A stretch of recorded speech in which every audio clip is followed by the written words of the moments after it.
So to wrap up the candidate experience track, takeaway for me was that I think there's a lot of aspiration around it, and actually those that aren't close to it seem to have very high standards, when actually the reality of making it a great experience is really quite challenging. I don't know what you took away from that perspective. Yeah, no, absolutely. I think somebody made a really interesting point, that is it all aspirational, and what does it mean? Is it just a tick in the box exercise? But I think, having those ground roots, having those the basic candidate experience, and from my perspective, if it means ticking boxes and making sure that, as an organisation you do have good candidate experience practices, then all good and well. I think for whatever reason is driving that.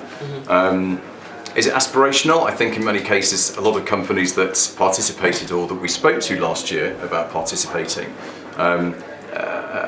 are very aspirational about their candidate experience, and I think now that we've actually got some content and some real evidence, and we've hopefully demystified the candidate experience and what organisations can do, easy steps, and we've got evidence of that, and hopefully it will become less aspirational and more,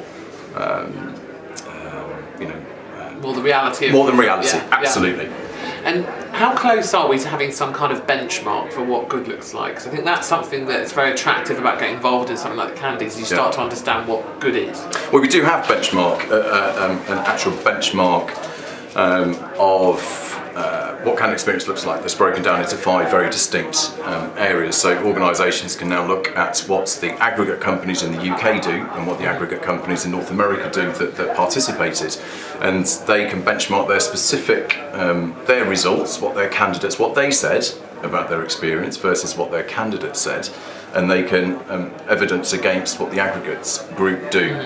So they can specifically measure in each of those areas, from attraction strategies all the way through to offer and on board, how well they're doing against everybody that participated.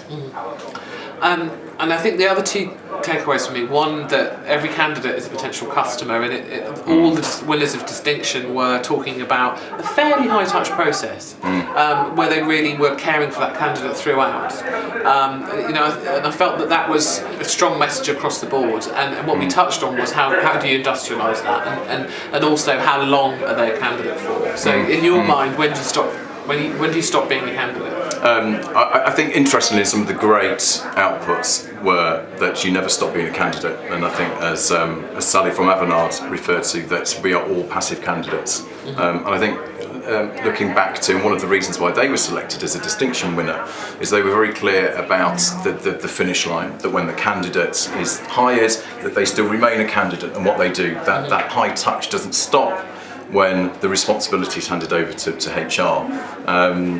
So I think a lot of companies now, again based on the evidence and what good looks like, organisations that are talking about their candidate experience initiatives, that actually a candidate never stops being a candidate, and is and should be treated throughout the process. And I think, as you referred to, even up until their exit point, they are still a candidate, and they're potentially a candidate of your competitor.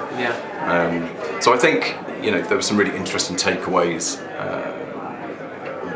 That a candidate remains a candidate until all the way through their life cycle with the organisation. Okay.